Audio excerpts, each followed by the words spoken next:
I am now announcing a comprehensive review of the Income Tax Act 1961. तो भाई जो finance minister है निर्मला सीतारमण जी आपकी परेशानियां थोड़ी सी और बढ़ाने वाली हैं। हम LIC कराते थे, इसके अंदर फ्लैट 5% का जो है कि टैक्स लगता था। तो आपका जो 30% टैक्स का जो स्लैब है जिस पे आपको 5% और देना पड़ेगा, यानी कि 35% होने वाला है। अब जो नया डायरेक्ट टैक्स कोड आ रहा है जिसमें आपको कोई भी एग्जेम्पशन या डिडक्शन देखने को नहीं मिलेगा। अगर किसी को भी कैपिटल गेन से मुनाफा हुआ तो क्या अब उसको 35% टैक्स देना होगा? हो सकता है आपको शेयर मार्केट में करप्शन देखने को मिल सके। भारत में जितने भी पॉलिटिकल पार्टी हैं और जितने भी पॉलिटिशियंस हैं, इनके अकाउंट में अगर चंदा जाए तो उस पर कोई टैक्स नहीं लगने वाला है, ना पहले था ना आगे होगा। नमस्कार दोस्तों, आपका स्वागत है एक बार फिर से एक नए वीडियो में। सुन तो लिया ही होगा आपने पूरी तरह से कि सरकार जो है कि पूरी तरह से इनकम टैक्स के नियम को बदलने वाली है। जी हाँ दोस्तों, सरकार जो है कि इनकम टैक्स के जितने भी नियम है सारे नियम को पूरी तरह से एब्यूज करने वाली है, यानी कि बदलने वाली है और लेके आने वाली है एक नया टैक्स कानून, जिस टैक्स का नाम होगा डायरेक्ट टैक्स कोड। इस बार जब बजट आएगा, बजट कब आता है? हर साल 1 फरवरी को बजट पेश किया जाता है।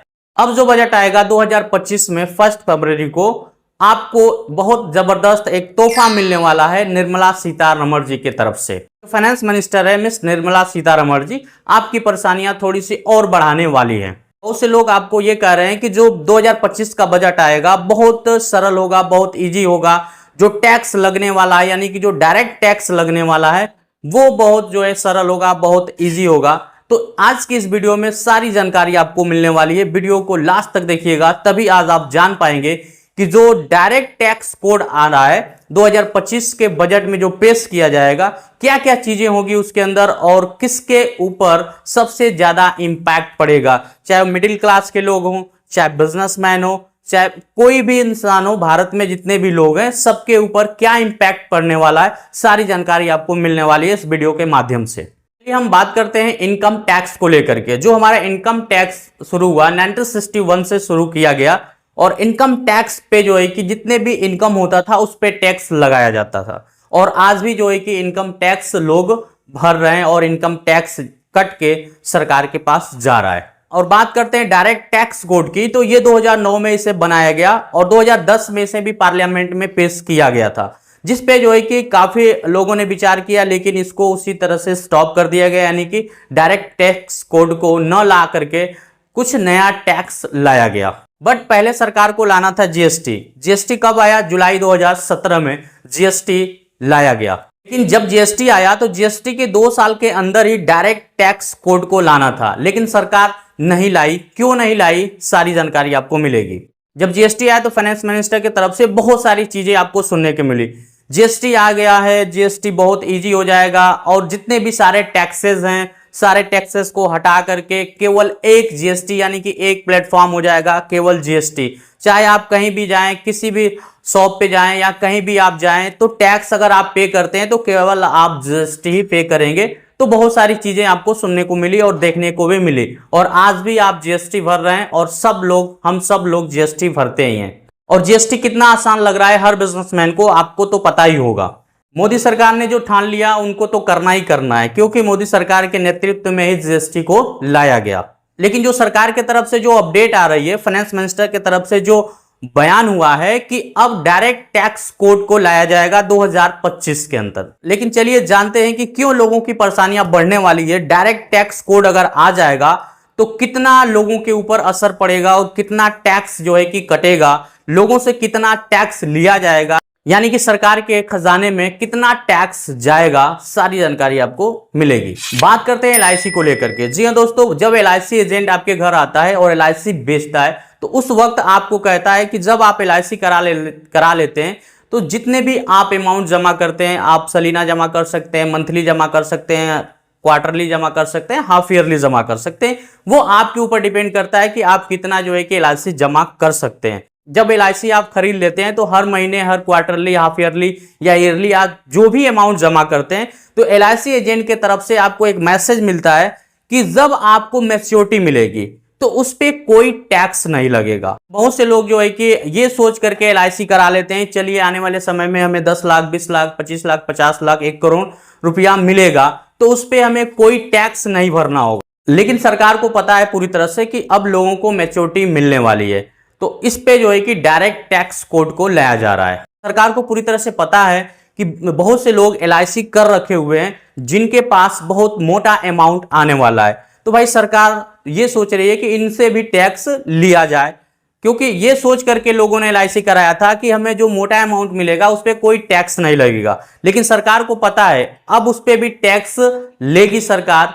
ये चीज डायरेक्ट टैक्स कोड में ऐड हो चुका है। जो भी एलआईसी की तरफ से आपको मोटा अमाउंट मिलेगा जिसमें आपको सरकार को 5% टैक्स देना होगा, ये डायरेक्ट टैक्स कोड के अंदर आएगा। यदि आपके पास में एलआईसी की तरफ से 1 करोड़ रुपया आता है तो जिसमें सरकार 5% टैक्स लगा रखी है, आपको 5 लाख रुपया टैक्स देना होगा। लेकिन जब आपने एलआईसी खरीदा था तो आपको यह बताया गया था कि जो भी आपको मैच्योरिटी मिलेगी पूरे टैक्स उसमें नहीं वसूला जाएगा, यानी कि सरकार उसमें टैक्स नहीं लेगी। लेकिन जो नया नियम बनाया गया है डायरेक्ट टैक्स कोड के अंदर, अब आपको 5% टैक्स देना होगा जितने भी आपको मैच्योरिटी मिल रही है उस मैच्योरिटी पे। दूसरी बात, सबसे हाईएस्ट टैक्स स्लैब कौन सा है? 30%, यानी कि सबसे ज्यादा हाईएस्ट जो टैक्स स्लैब है वो है आपका 30%। तो अगर आप अमीर हैं तो सरकार को इससे प्रॉब्लम है। 30% क्यों? आप सरचार्ज हटा दीजिए और डायरेक्ट 35% ही कर दीजिए, सबसे बढ़िया रहेगा। क्योंकि 30% ऐसे है और सरचार्ज 5%, यानी कि टोटल 35% हो ही जाता है। तो डायरेक्ट आप 35% ही कर दीजिए। आपका जो 30% का टैक्स स्लैब है वो 35 होने वाला है, यानी कि 35% अब टैक्स लगने वाला है। सरकार की तरफ से यह बोला जा रहा है कि एम्प्लॉइज के लिए काफी छूट कर दी जाएगी, यानी कि जितने भी कर्मचारी हैं उनके लिए काफी छूट कर दी जाएगी। अब जो है कि 15 लाख तक का जो है कि स्लैब बनाया जाएगा। जो 7 लाख तक का स्लैब था कि 7 लाख से नीचे की जितने भी इनकम होती है जिस पे कोई टैक्स नहीं लिया जाएगा। लेकिन सरकार की तरफ से अब यह बोला जा रहा है कि जितने भी कर्मचारी हैं जो ड्यूटी करते हैं जिससे आपको महीने की सैलरी मिलती है, अब आपको 15 लाख रुपए तक का कोई टैक्स नहीं लगेगा। यह सरकार की तरफ से नई अपडेट आ रही है। मुझे पर्सनली ऐसा नहीं लगता है कि सरकार इतना आसान कर देगी और 15 लाख तक छूट देने वाली है।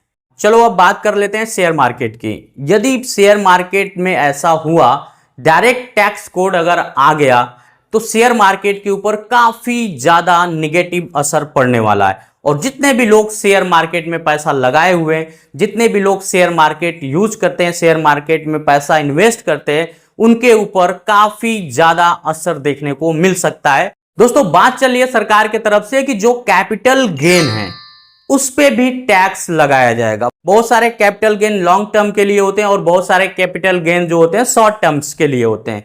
तो सरकार की तरफ से जो बात चल रही है कि जितने भी लोग शेयर मार्केट में पैसा लगाते हैं और कैपिटल गेन करते हैं, यानी कि मुनाफा करते हैं, तो उस पे भी डायरेक्ट टैक्स कोड को लगाया जाएगा, उस पे भी टैक्स वसूला जाएगा। सरकार की तरफ से यह कहा जा रहा है कि जो कैपिटल गेन हो रहा है शेयर मार्केट के माध्यम से, जो आप पैसा मुनाफा कमा रहे हैं, तो इसको अब नॉर्मल इनकम में रख दो, ये कहने को मिल रहा है, यानी कि ये देखने को और सुनने को मिल रहा है।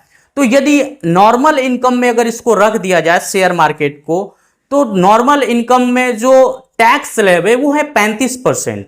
तो यदि 35% टैक्स देना होगा, यानी कि यदि मान लीजिए आपने मुनाफा किया 1 लाख रुपया का कैपिटल गेन किया शेयर मार्केट से, तो आपको उसमें 35,000 टैक्स पे करना होगा। यदि आपने 1 करोड़ रुपया आपने एक मुनाफा किया, तो उसको नॉर्मल इनकम के स्लैब में अगर सरकार रख देती है, तो 1 करोड़ पे आपको 35 लाख रुपए तक का टैक्स भरना पड़ सकता है। और शेयर मार्केट में जो भी बंदा रिस्क लेकर के पैसा लगाता है, तो जिसमें अगर पैसा डूबता है उसका, तो सरकार को इससे कोई लेना देना नहीं है। सरकार, अगर पैसा आपका डूब रहा है तो सरकार से कोई लेना देना नहीं है। लेकिन अगर आपने शेयर मार्केट में पैसा लगाया और आपने मुनाफा किया, तो सरकार को उस पर टैक्स चाहिए। तो बहुत ही कमाल की चीजें सरकार जो है कि नए नए तरीके अपना रही है, नए नए तरीके से लोगों के ऊपर बोझ पे बोझ लादते जा रही है, यानी कि टैक्स का स्लैब कभी घट रहा है, कभी बढ़ रहा है। बहुत सारी चीजें आपने देखा कि जब से जीएसटी आया भारत में, तब से जो है कि जितने भी व्यापारी वर्ग हैं, जितने भी मिडिल क्लास के लोग हैं, या जितने भी भारतवासी हैं, सबके ऊपर एक तरह से जीएसटी लाद दिया गया। सारे पुराने टैक्स को हटा करके एक नया जीएसटी को ला दिया गया। अब जीएसटी भी दोस्तों हटने वाला है। जीएसटी को पूरी तरह से हटा करके अब डायरेक्ट टैक्स कोड जब आ जाएगा तो यानी कि 35% का स्लैब हो जाएगा। तो आपके दिमाग में यह चीज चल रहा होगा कि डायरेक्ट टैक्स कोड अभी नहीं आएगा, लेकिन दोस्तों जब जीएसटी आया तो ये भी चल रहा था सरकार की तरफ से, और लोगों के दिमाग में ये भी चल रहा था कि अरे अभी जीएसटी नहीं आएगा, अभी सरकार इस पे काफी विचार कर रही है, सरकार जो है कि काफी इस पे गहन तरीके से अध्ययन कर रही है, जीएसटी अभी नहीं आएगा। लेकिन जीएसटी 2017 में ला दिया गया। उसके बाद इस पे भी लोगों के अंदर विचार चल रहा है कि अभी डायरेक्ट टैक्स कोड नहीं आएगा। तो दोस्तों ऐसा कुछ नहीं है। 2025 में जब बजट पेश होगा तो जो फाइनेंस मिनिस्टर है मिस निर्मला सीतारमण जी, जिनके माध्यम से आपको बहुत बड़ा गिफ्ट मिलने वाला है डायरेक्ट टैक्स कोड के माध्यम। यदि आपने शेयर मार्केट से जो भी कैपिटल गेन किया हुआ है तो एसटीटी और कैपिटल गेन को नलीफाई किया जाए तब तो वो कुछ हद तक ठीक है, लेकिन एसटीटी और कैपिटल गेन को दोनों को अगर रख दिया जाए तब तो बहुत बड़ा इंपैक्ट पड़ने वाला है शेयर मार्केट पे, यानी स्टॉक मार्केट पे। अब बात करते हैं कंपनियों के ऊपर। दोस्तों बहुत सारी कंपनियां जो फॉरेन की कंपनियां हैं जो हमारे भारत में रन कर रही हैं, और हमारी स्वदेशी कंपनियां यानी कि डोमेस्टिक कंपनियां हैं जो भारत में पूरी तरह से चल रही हैं। तो बात यह किया जा रहा है कि चाहे वो फॉरेन की कंपनी हो, चाहे वो भारत की कंपनी हो, जिसपे same direct tax code apply किया जाएगा, यानी कि जितना चार्जेस फॉरेन कंपनी से लिया जाएगा, टैक्स वसूला जाएगा, उतना ही टैक्स अपनी डोमेस्टिक कंपनी यानी कि भारत की कंपनियों से भी वसूला जाएगा। यह भी एक पॉजिटिव चीज हो सकती है डायरेक्ट टैक्स कोड के अंदर। एक बात बताऊं आपको, जो पुराने टैक्स एक्ट हैं और जो नया डायरेक्ट टैक्स कोड एक्ट आने वाला है, दोनों सेम होने वाला है।